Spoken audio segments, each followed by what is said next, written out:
ജീവിതത്തിൽ പകർത്തി ജീവിക്കാൻ നമ്മളെ കൊണ്ട് കഴിയണം. അല്ലാഹു തൗഫീഖ് നൽകുമാറാകട്ടെ. ഇതാണ് എസ്എസ്എഫുകാർക്ക് പറയാനുള്ളത്, ഇതാണ് എസ്വൈഎസുകാർക്ക് പറയാനുള്ളത്. അക്രമമുണ്ടാക്കാനോ കുഴപ്പമുണ്ടാക്കാനോ ഇങ്ങോട്ട് എറിഞ്ഞവർ അങ്ങോട്ട് തിരിച്ചറിയണം എന്നല്ല.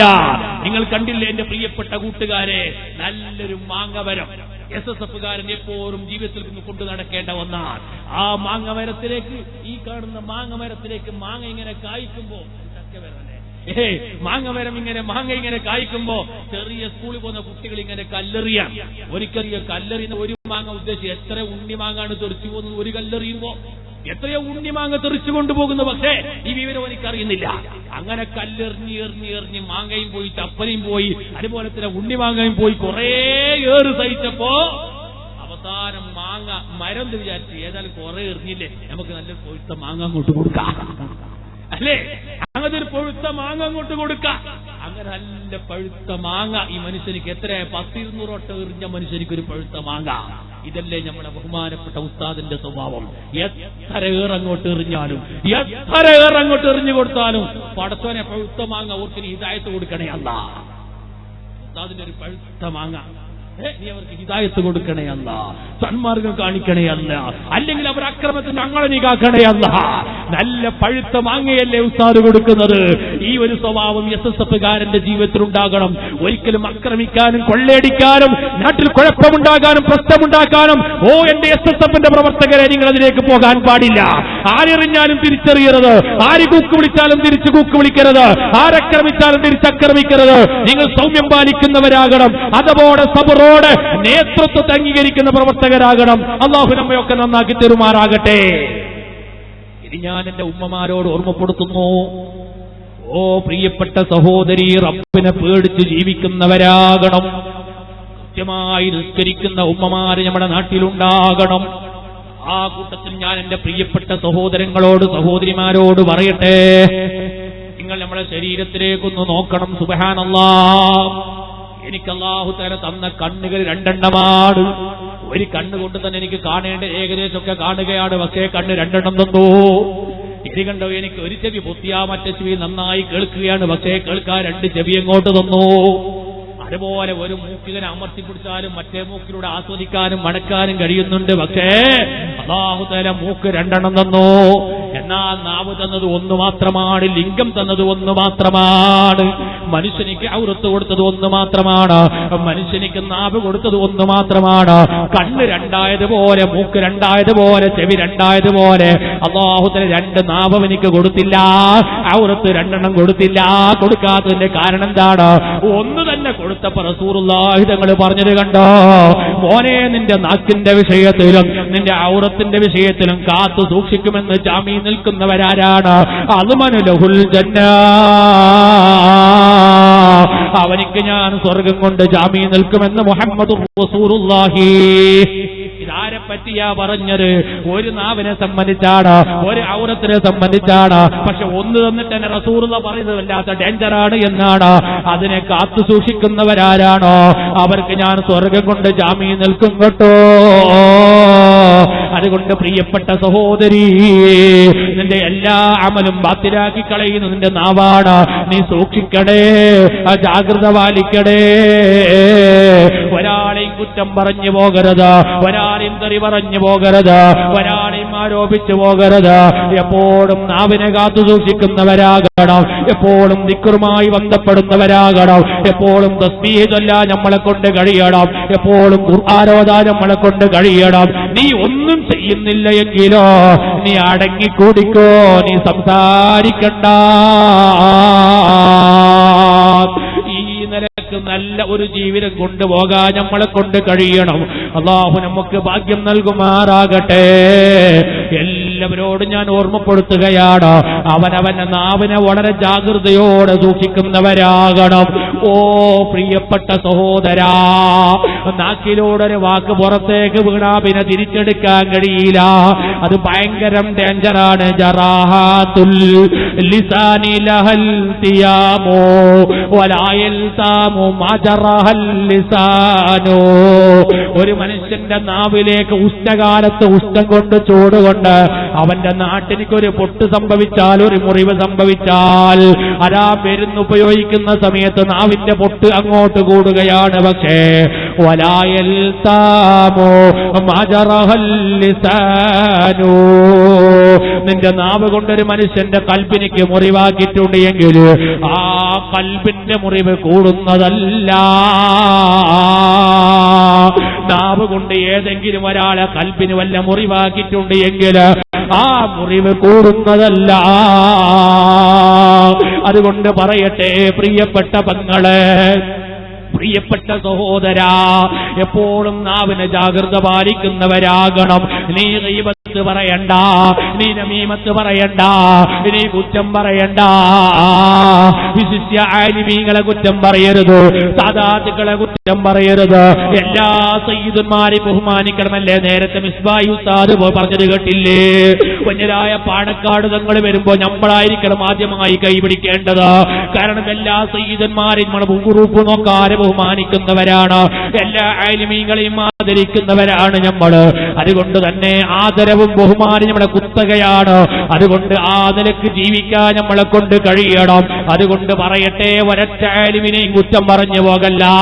ഇനി പറയുന്നു എന്റെ പ്രിയപ്പെട്ട പ്രവർത്തകരോട്, ഏതെങ്കിലും ഒരാൾ ആലിമീങ്ങളെ കുറ്റം പറയുന്ന തെരുവ് പ്രസംഗം നടത്തുമ്പോ, എവിടെയെങ്കിലും ആലിമീങ്ങൾക്കെതിരെ കുതിരകയറി സമ്മേളനങ്ങൾ വെക്കുമ്പോ, ഞങ്ങളുടെ പ്രിയപ്പെട്ട SSF പ്രവർത്തകര് വഴിയോരത്ത് പോയിട്ട് അത്തരം പ്രസംഗങ്ങൾ കേൾക്കുന്നവരുണ്ട്.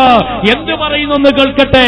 ഞാൻ ഈ നാട്ടിലെ SSF പ്രവർത്തകരോട് പറയുന്നു, ആലിമീങ്ങളെ കുറ്റം പറയുന്ന തെരുവ് പ്രസംഗം നടത്തുന്ന സ്ഥലത്ത് നീ പോയാൽ മോനെ നിന്റെ ആക്തിപത്തിന്റെ കാര്യം നീ സൂക്ഷിക്കണം കേട്ടോ. അത്തരം പരിപാടി കേൾക്കരുത്, അത്തരം പരിപാടിക്ക് പോകരുത്. അവരെന്ത് പറയുന്നു നമുക്കറിയാം, എനിക്ക് കേൾക്കേണ്ട ആവശ്യമൊന്നുമില്ല. അവർക്ക് പറയേണ്ടത് ഒന്നേ ഉള്ളൂ, കാന്തപുരം ഉസ്താദാണ് അവർ അജണ്ട. അത് മാറ്റാനുണ്ടാവൂല. ആ കേസറ്റ് ഒരിക്കലും മാറ്റിവെക്കുകയില്ല. അതുകൊണ്ട് തന്നെ അവരെന്ത് പറയും നമ്മൾക്ക് കേൾക്കേണ്ട ആവശ്യവുമില്ല. അത്തരം തെരുപ്രസംഗം നടത്തുന്ന പരിപാടിയിലേക്ക് പോയിട്ട് നീ നിന്റെ ആക്തിപത്തെ നഷ്ടപ്പെടുത്തരുതെന്നാണ് എനിക്ക് ഓർമ്മപ്പെടുത്താനുള്ളത്. എപ്പോഴും ആലിമീങ്ങളെ പ്രസംഗം, വന്യരായ പേരോട് ഉസ്താദിന്റെ പ്രസംഗം ഏതൊരു മനുഷ്യന്റെയും കൽബ് പൊട്ടിക്കുന്ന പ്രസംഗമാണ്. എപ്പോഴും അത് കേട്ട് നന്നാകാൻ വേണ്ടി ശ്രമിക്കുന്നവരാകണം. ഞാൻ എന്റെ മുഅ്മിനീങ്ങളോട് ഒരൊറ്റ വസിയത്ത് പറഞ്ഞു ചുരുക്കുകയാണ്. ഓ പ്രിയപ്പെട്ട മുസ്ലിമീങ്ങളെ, സുബ്ഹിന്റെ മുമ്പ് എഴുന്നേൽക്കാൻ നമ്മളെ കൊണ്ട് കഴിയണം. രാത്രി പെട്ടെന്ന് കടന്നുറങ്ങി രാവിലെ സുബ്ഹിന്റെ മുമ്പ് എഴുന്നേൽക്കാൻ കഴിയണം. ഈ നാട്ടിലെ വാല് കേൾക്കുന്ന ഉമ്മമാരോട് പറയട്ടെ, രാവിലെ സുബ്ഹിന്റെ ഒരു 10 മിനിറ്റ്, ഒരു കാമണിക്കൂർ മുമ്പ് എഴുന്നേറ്റ് വളരെ പെട്ടെന്ന് വുളൂ ചെയ്തിട്ട് ഒരു 2 റക്അത്ത് തഹജ്ജുദ് നിസ്കരിക്കാൻ നമ്മളെ കൊണ്ട് കഴിയണം. അല്ലാഹു നമുക്ക് ഭാഗ്യം നൽകുമാറാകട്ടെ. എപ്പോഴും തഹജ്ജുദ് നിസ്കാരം കൈമുതലാക്കുന്നവരാകണം. ലോകത്ത് കഴിഞ്ഞുപോയ വലിയ വലിയ മഹാന്മാർ അവർ നിത്യമായി തഹജ്ജുദ് നിസ്കരിച്ചവരാണ്. തഹജ്ജുദ് ഖളാക്കിയ ആരിഫീങ്ങളെ കാണാൻ കഴിയില്ല, മഹാന്മാരെ കാണാൻ കഴിയില്ല. മഹാന്മാരായത് ആരിഫീങ്ങളെ സ്ഥാനത്തേക്ക് എത്തിയത് അവര് തഹജ്ജുദ് നിസ്കാരം കൈമുതലാക്കിയത് കൊണ്ടല്ലേ. അതുകൊണ്ടല്ലേ അബ്ദുല്ലാഹി സിക്കന്ദരി തങ്ങൾ ഹിക്കമിൽ എഴുതി വെച്ചത് കാണാം.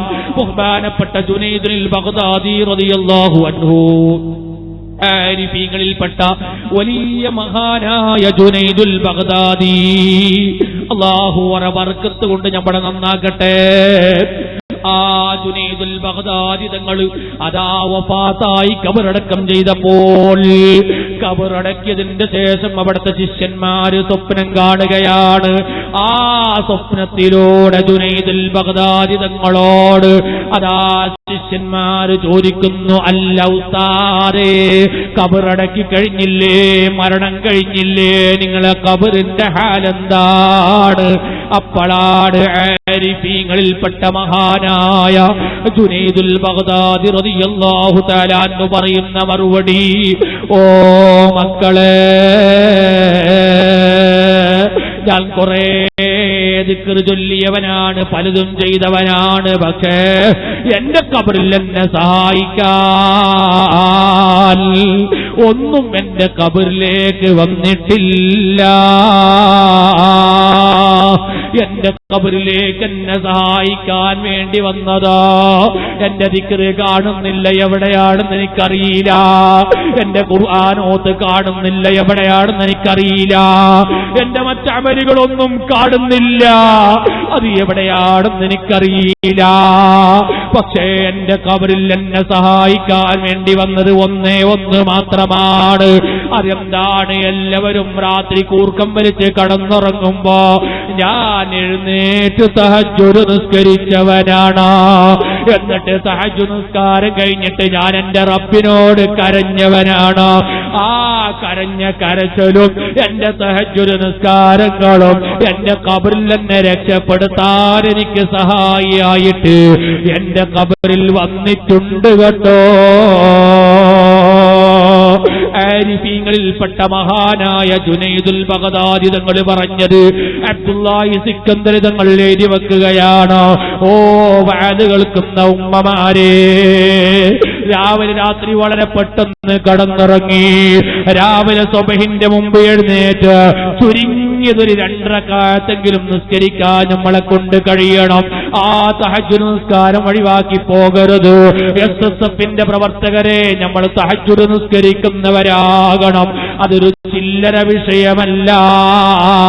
ഇബ്നുൽ മുൻദിരി തങ്ങൾ അവിടെ തർഗീബിൽ എഴുതി വെച്ചൊരു ഹദീസ് കാണാം.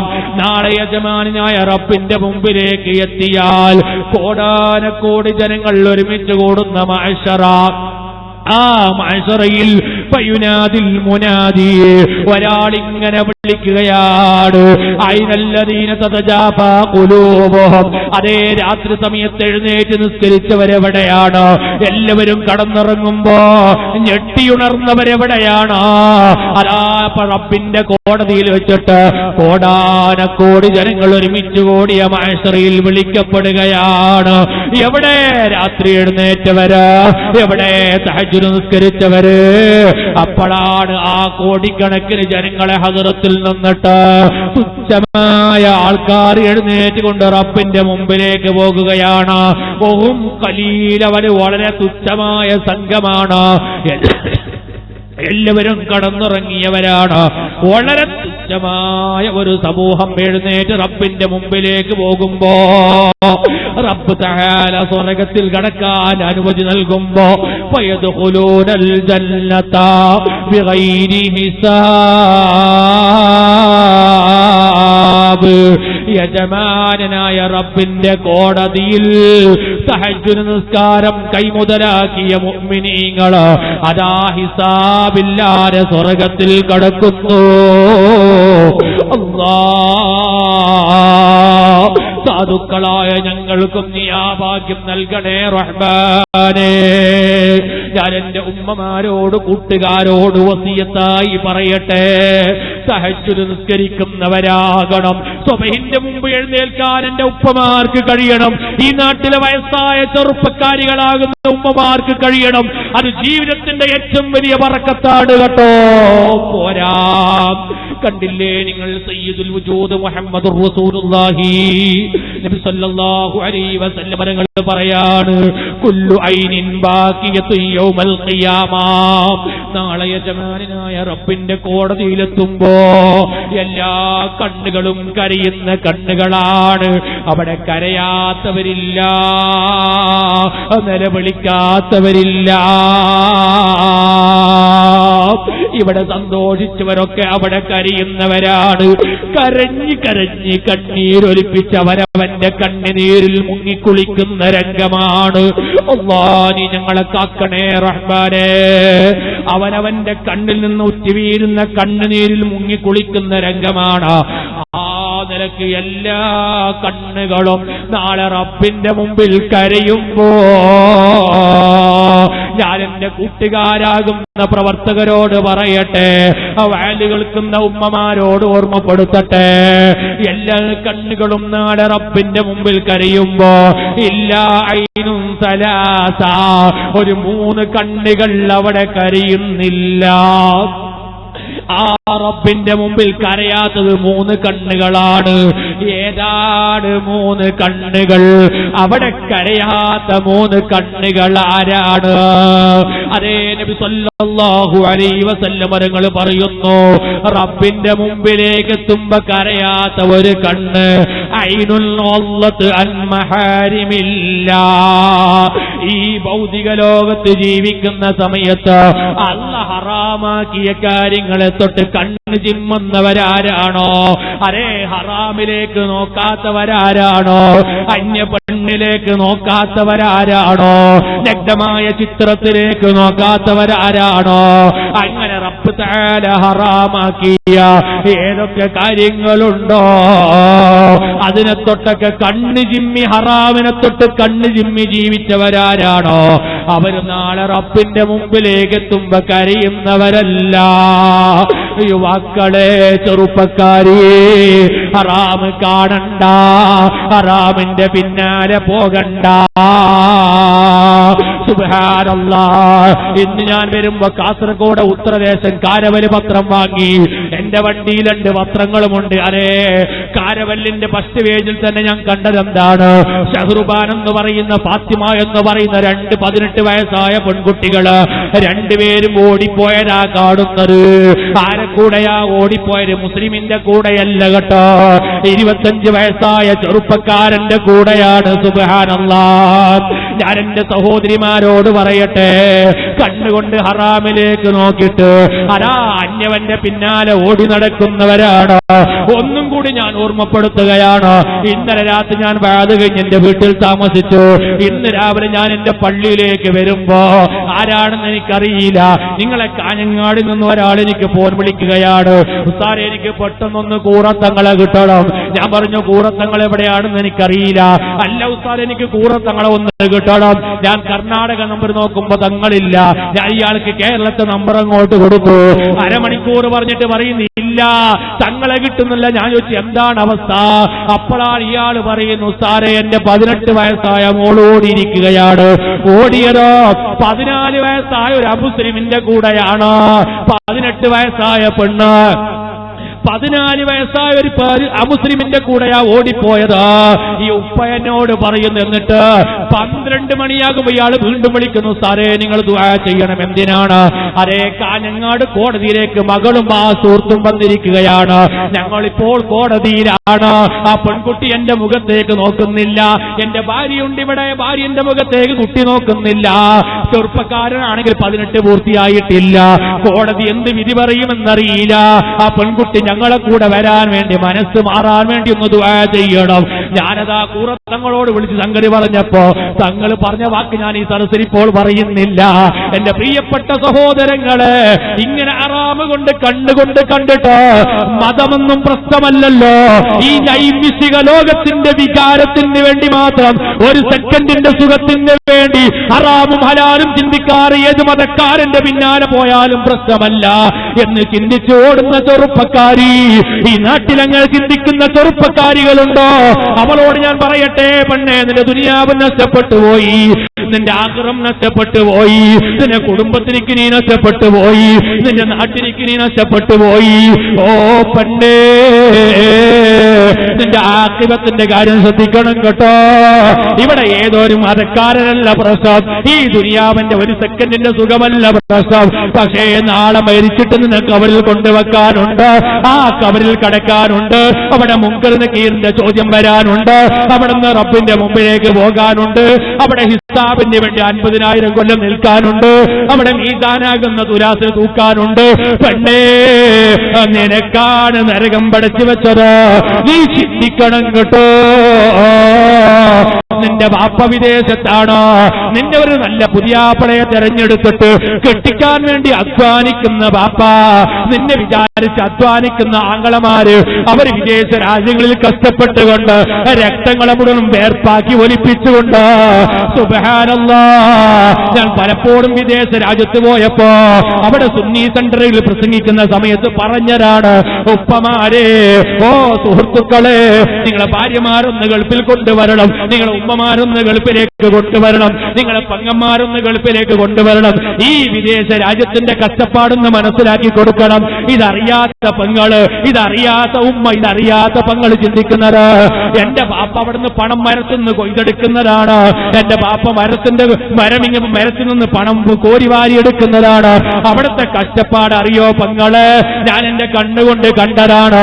ഈ കാഞ്ഞങ്ങാട് പരിസരത്തുള്ള എത്ര ചെറുപ്പക്കാരാണ് ദുബായിൽ അൽക്കൂസിലും സോനാപൂറിലും ചെറിയ ചെറിയ ഹോട്ടലുകൾ പൊറോട്ടടിക്കുന്ന ചെറുപ്പക്കാരെ ഞാൻ കണ്ടിട്ടുണ്ട്. ഒരു ഭാഗത്ത് സൂര്യന്റെ ചൂടാണ്, മേൽഭാഗത്ത് അതേ തകിടിന്റെ ചൂടാണ്, അതുപോലെ തീയിന്റെ ഗ്യാസിന്റെ ചൂടാണ്. ഈ 3 ചൂടുകളെ കൊണ്ട് പൊറോട്ടടിക്കുന്ന ചെറുപ്പക്കാരൻ അവന്റെ കൈയിന്റെ രോമം കത്തിയിരിക്കുകയാണ്, നെഞ്ചിന്റെ രോമം കത്തിയിരിക്കുകയാണ്. ഞാൻ എന്റെ കണ്ണുകൊണ്ട് കണ്ടിട്ട് കരഞ്ഞു പോയതാണ് ഞാനിത് പറയുന്നത്. ഓ പെങ്ങളെ, ആ നിനക്ക് കഷ്ടപ്പെട്ട് 1500 ദിർഹം കിട്ടുമ്പോ ഒരു ഉറുപ്പിക പോലും ഫോണിന് ചെലവാക്കാതെ അതൊക്കെ ട്രാഫ്റ്റ് മുഖേന നിന്റെ കയ്യിലേക്ക് കൊടുത്തേക്കുമ്പോ അതിനെ ദുർഘടിക്കാൻ വേണ്ടി ഏതോ ഒരുത്തന്റെ വാടകയ്ക്ക് വണ്ടി വിളിച്ചിട്ട് മതം നോക്കാതെ അന്യവന്റെ പിന്നാലെ ഓടിപ്പോകുന്ന സഹോദരി, നിന്റെ ആഖിബത്ത് നീ സൂക്ഷിക്കണം, നിന്റെ ആഖിബത്ത് സൂക്ഷിക്കണം. റബ്ബിന്റെ മുമ്പിലേക്ക് പോകാനുണ്ടെന്നത് ചിന്തിക്കണം. അതുകൊണ്ട് ഉമ്മമാരെ, അത്തരം വൃത്തികെട്ട ചിന്തകൾ മനസ്സിലുണ്ട് എങ്കിൽ SSകാർക്ക് പറയാനുള്ളത്, SYSകാർക്ക് പറയാനുള്ളത് അത് നീ മാറ്റിവെക്കണേ പെങ്ങള്. ഈ ദുനിയാവിന്റെ വിചാരത്തിന്റെ പിന്നാലെ ഓടാതെ എനിക്ക് നാളെ സ്വർഗത്തിൽ കടക്കണം, ആ ഹബീബ് തങ്ങളെ പിന്നാലെ ഒന്ന് സ്വർഗത്തിൽ കടക്കണം, ആ സ്വർഗത്തിൽ ഉല്ലസിക്കണം, എനിക്കവിടെ സുഖിക്കണം. പോരാ, നമ്മളെ കരളിന്റെ കരളായ മുത്ത് ഹബീബ് മുഹമ്മദുർ റസൂലുള്ളാഹ് സ്വല്ലല്ലാഹു അലൈഹി വസല്ലമ തങ്ങളുടെ ഒരു കല്യാണം സ്വർഗത്തിൽ നടക്കാനുണ്ട്. അല്ലാഹ്, ആ കല്യാണം എന്തായിരിക്കും? 40 വർഷം നീണ്ടു നിൽക്കുന്ന കല്യാണം, 40 കൊല്ലക്കാലം നീണ്ടു നിൽക്കുന്ന കല്യാണം.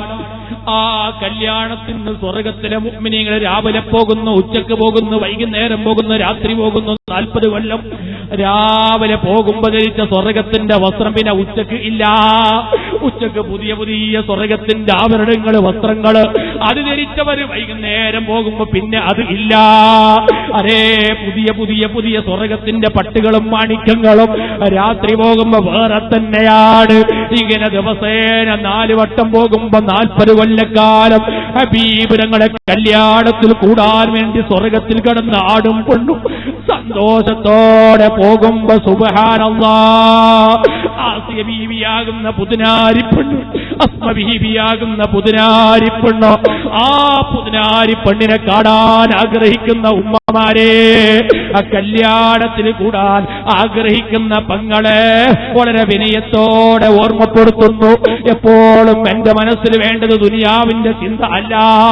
ഈ നാറിയ ദുനിയാവൊന്ന് കൈവിട്ട് അവിടുത്തെ വിചാരത്തിന്റെ അടിമകളാകാതെ റബ്ബിന്റെ മുമ്പിലേക്ക് പോകണമെന്ന ചിന്തയോടെ എനിക്ക് റസൂലുള്ളാഹിന്റെ കല്യാണത്തിലൊന്ന് കൂടണം, അവിടെ സ്വഹാബത്തിനെ കാണണം, എനിക്കൊന്ന് ബദരീങ്ങളെ കാണണം, ഔസുല്ലാദം തങ്ങളെ കാണണം, അഹ്മദുൽ കബീർ തങ്ങളെ കാണണം, മടവൂർ ശൈഖിനെ കാണണം, അജ്മീർ ഖാജാനെ കാണണം, നമ്മുടെ മഹാന്മാരെ കാണണം, ആരിഫീങ്ങളെ കാണണം, അവരൊക്കെ കൈയൊന്ന് പിടിക്കണം. എല്ലാത്തിനും പുറമെ മുഹമ്മദുർ റസൂലുള്ളാഹ് ഹബീബ് തങ്ങളെ ഒന്ന് കാണണം, അവിടത്തെ കൈയൊന്ന് പിടിക്കണം, ഒന്ന് മുത്തണമെന്ന് ചിന്തിക്കുന്ന പെങ്ങളെ എന്ന് ചിന്തിക്കുന്ന ചെറുപ്പക്കാരാ, എല്ലാ ഹറാമും കൈയൊഴിക്കണം. അന്യ പെണ്ണിന്റെ മുഖത്തേക്ക് നോക്കാതെ ഹറാം ജീവിതത്തിൽ നിന്ന് കൈയൊഴിക്കുന്നവരാകണം. നബി സല്ലല്ലാഹു അലൈഹി വസല്ലം തങ്ങൾ പറഞ്ഞു, റബ്ബിന്റെ മുമ്പിൽ എത്തുമ്പോ കരയാത്ത കണ്ണുകളാരാണ്? അല്ലത്ത് അൻ മഹാരിമില്ലാ, അവർ റബ്ബിന്റെ ഹറാമാക്കിയ കാര്യങ്ങളെ തൊട്ട് കണ്ണു ചിമ്മിയവരാണ്. രണ്ടാമത് കരയാത്ത വിഭാഗമാരാണ്? ഐനുൻ ഖശിയതേ ബഖത് മിൻ ഖശിയത്തില്ലാ, ഈ ദുനിയാവിൽ ജീവിക്കുമ്പോൾ റബ്ബിനെ പേടിച്ച് കരഞ്ഞവരാരാണോ? അള്ളാനെ ഓർത്ത് കരഞ്ഞവരാരാണോ, ഖബർ ചിന്തിച്ച് കരഞ്ഞവരാരാണോ, മഹ്ശറയെ ചിന്തിച്ച് കരഞ്ഞവരാരാണോ, ആ നിലക്ക് ദുനിയാവിൽ റബ്ബിനെ പേടിച്ച് കരഞ്ഞവര് അവർ നാളെ പാരത്രിക ലോകത്ത് കരയുന്നവരല്ല. ഓ ഉമ്മമാരെ, എന്റെ പ്രിയപ്പെട്ട കൂട്ടുകാരെ, 60 വയസ്സായവര് സദസ്സിലുണ്ട്, 70 വയസ്സായവര് സദസ്സിലുണ്ട്, എന്റെ പ്രായക്കാരന്റെ സദസ്സിലുണ്ട്. പക്ഷേ ഇന്ന് വരെ അള്ളാനെ പേടിച്ച് കരയാൻ ഒരു കണ്ണുനീരെന്റെ കണ്ണിലൂടെ പുറത്തേക്ക് വന്നിട്ടില്ല. എന്റെ കണ്ണില് വെള്ളം വരാൻ കണ്ണില് വെള്ളം വേണ്ടേ, എന്റെ കണ്ണില് വെള്ളമില്ല. മഹാന്മാരൊക്കെ കരഞ്ഞവരാണ്, ആരിഫീങ്ങളൊക്കെ കരഞ്ഞവരാണ്. ആ ഭാഗം ഞാൻ നീട്ടുന്നില്ല, എന്റെ പ്രസംഗം ചുരുക്കുന്നു. മൂന്നാമതായി നബി സല്ലല്ലാഹു അലൈഹി വസല്ലം തങ്ങൾ പറഞ്ഞു, ഐനു സഹറത്തു, അതേ മൂന്നാമത്തെ കണ്ണുകളാരാണ്? അല്ലാഹുവിന് വേണ്ടി ഉറക്കൊഴിച്ച കണ്ണുകളാണ്. രാത്രി ഉറങ്ങാതെ അല്ലാഹുവിന് വേണ്ടി ഉറക്കൊഴിച്ച കണ്ണ്, ക്രിക്കറ്റിന് വേണ്ടി ഉറക്കൊഴിച്ച കണ്ണ് അല്ല, ഫുട്ബോളിന് വേണ്ടി അതേ ഉറക്കൊഴിച്ച കണ്ണ് അല്ല, റബ്ബിനെ പേടിച്ച് അതേ ഉറക്കൊഴിച്ച കണ്ണുകൾ. രാത്രി ഒരല്പസമയം മാത്രം കടന്നിറങ്ങി അതാ സുബഹിന്റെ സമയത്ത് എഴുന്നേറ്റ് തഹജ്ജുദ് നിസ്കരിക്കുന്ന മുഅ്മിനീങ്ങൾ, അവരുടെ കണ്ണും നാളെ റബ്ബിന്റെ മുമ്പിലേക്ക് എത്തുമ്പോ അവര് കരയുന്നവരല്ല. 3 വിഭാഗത്തിൽ ഏതെങ്കിലും ഒന്നില് സാധുക്കളായ ഞങ്ങളെ നീ പെടുത്തണേ റഹ്മാനേ. എന്റെ മുഅ്മിനീങ്ങളൊന്ന് എഴുന്നേറ്റ് നിൽക്കണം. ഞാൻ എന്റെ പ്രസംഗം ചുരുക്കുകയാണ്. ഹബീബുൽ വറാ മുഹമ്മദുർ റസൂലുള്ളാഹി. അവസാനം എല്ലാവരോടും ഒരൊറ്റ വസിയ്യത്ത്, ഇവിടെ കൂടിയ ഉമ്മമാരോട് ഒരൊറ്റ വസിയ്യത്ത്, എപ്പോഴും സ്വലാത്ത് കൈമുതലാക്കി ജീവിക്കുന്നവരാകണം. ഹബീബ് തങ്ങളുടെ പേരിൽ നന്നായി സ്വലാത്ത് ചൊല്ലുന്നവരാകണം. അല്ലാഹുവേ, സ്വലാത്ത് ചൊല്ലുന്ന നാക്ക് ഞങ്ങൾക്ക് നൽകണേ അല്ലാഹ്. നാളെ ഞങ്ങളെ റബ്ബിന്റെ മുമ്പിലേക്ക് എത്തുമ്പോ ആരാരുമില്ലാത്ത മഹ്ശറയിൽ അതേ നമ്മൾക്ക് വളരെയധികം ബന്ധം സ്ഥാപിക്കാൻ കഴിയണം. ആരോട്? അത് ഒരേ ഒരു നേതാവ് മാത്രമാണ്, മുഹമ്മദുർ റസൂലുള്ളാഹ്. മുഹമ്മദുർ റസൂലുള്ളാഹ്. ആ നേതാവിനോട് വല്ലാത്ത ബന്ധം സ്ഥാപിക്കാൻ കഴിയണം. ഓ മുഅ്മിനെ, ആരാണ് റബ്ബിന്റെ ഹബീബിനോട് ബന്ധം സ്ഥാപിച്ചവർ? ഇന്ന ഔലന്നാസി ബി യൗമൽ ഖിയാമത്തി അക്സറുഹും അലയ്യ സ്വലാ. റബ്ബിന്റെ മുമ്പിലെത്തുമ്പോ നബി തങ്ങളോട് ഏറ്റവും അടുത്തവര്, ഏറ്റവും കൂടുതൽ ബന്ധമുള്ളവരാരാണ്? അതേ അവിടുത്തെ ഹളറത്തിലേക്ക് സ്വലാത്ത് അധികരിപ്പിച്ചവരാണ്. ഉമ്മമാരെ, സുഹൃത്തുക്കളെ, ഒരു കാര്യം അടിവരയിട്ട് പറയട്ടെ. നമ്മളെ നിസ്കാരം, നോമ്പുകള്, സക്കാത്തുകൾ, ഹജ്ജുകള്, ദിക്റുകള്, തസ്ബീഹുകള് അല്ലാഹ് സ്വീകരിക്കുമോ നമ്മൾക്കറിയില്ല. അല്ലാഹു കബൂലാക്കുമാറാകട്ടെ. പക്ഷേ ഏത് അമലും അല്ലാഹ് സ്വീകരിക്കണമെങ്കിൽ അത് ചെയ്യുന്നവന്റെ കൽബിലേക്ക് അല്ലാഹ് നോക്കുകയാണ്. അത് ചെയ്യുന്നവന്റെ കൽബിലേക്ക് അല്ലാഹുവിന്റെ നോട്ടമാണ്. ഇഖ്ലാസ് ഉണ്ടോ, റബ്ബ് സ്വീകരിക്കുകയാണ്. നേരെ മറിച്ച് മുഅ്മിനെ, ഹബീബ് തങ്ങളുടെ പേരിൽ ഒരാൾ സ്വലാത്ത് ചൊല്ലുമ്പോ ചെല്ലുന്ന എന്റെ കൽബിലേക്ക് അല്ലാഹ് നോക്കുന്നില്ല.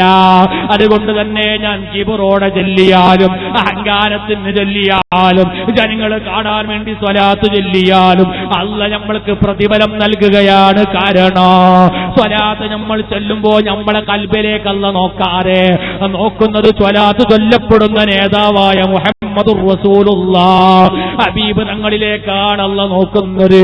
ഹബീബ് തങ്ങളിലേക്ക് നോക്കിയാലോ അല്ലാഹ് പിന്നെ തട്ടിക്കളയൂലല്ലോ. നോക്കുന്നത് റസൂലുള്ളാഹിലേക്ക് അല്ലേ? മുഅ്മിനേ, അല്ലാഹു തആല നമ്മൾ ചെയ്യുന്ന അമലുകളെ 100% ഗ്യാരണ്ടിയോടെ സ്വീകരിക്കുമെന്ന് പറയാൻ പറ്റിയ ഒരു അമല് അത് സ്വലാത്തു റസൂലില്ലാഹ്, ഹബീബ് തങ്ങളുടെ പേരിൽ ചൊല്ലുന്ന സ്വലാത്തുകളാണ്. ആ സ്വലാത്തുകൾ എന്നും ചൊല്ലി എപ്പോഴും ദുആ ചെയ്യണം. റബ്ബേ എനിക്ക് നേർമാർഗം കാണിക്കണേ അല്ലാ, എന്റെ ഹബീബിനെ ഒന്ന് കാണിച്ചു തരണേ അല്ലാ. അത്താഴ സമയത്ത് തഹജ്ജുദിന് എഴുന്നേറ്റാൻ തഹജ്ജുദ് നിസ്കാരത്തിന്റെ പിറകെ നീ ഖിബിലക്ക് മുന്നിട്ട് രണ്ട് കൈയും ഇങ്ങനെ പൊക്കിയിട്ട് അസ്സലാത്തു വസ്സലാമു അലൈക യാ റസൂലല്ലാഹ്, നബി തങ്ങളെ വിളിച്ച് വിളിച്ച് വിളിച്ച് മദീനയിലേക്ക് സലാം പറഞ്ഞിട്ട് നിന്റെ സങ്കടങ്ങൾ നീ ഹബീബ് തങ്ങളോട് പറയണം, നിന്റെ വിഷമം നീ ഹബീബ് തങ്ങളോട് പറയണം. ഏത് വിഷമം ഹബീബ് തങ്ങളോട് പറഞ്ഞാലും അമ്മസായില ഫലാ തൻഹറു, നബിയേ തങ്ങളോട് ആര് ചോദിച്ചാലും അവരെ ആട്ടിയോടിക്കല്ല നബിയേ, അവരെ ആട്ടിയോടിക്കല്ലേ നബിയേ. പരിശുദ്ധ ഖുർആനിന്റെ താക്കീതാണ്. അതുകൊണ്ട് മുഅ്മിനേ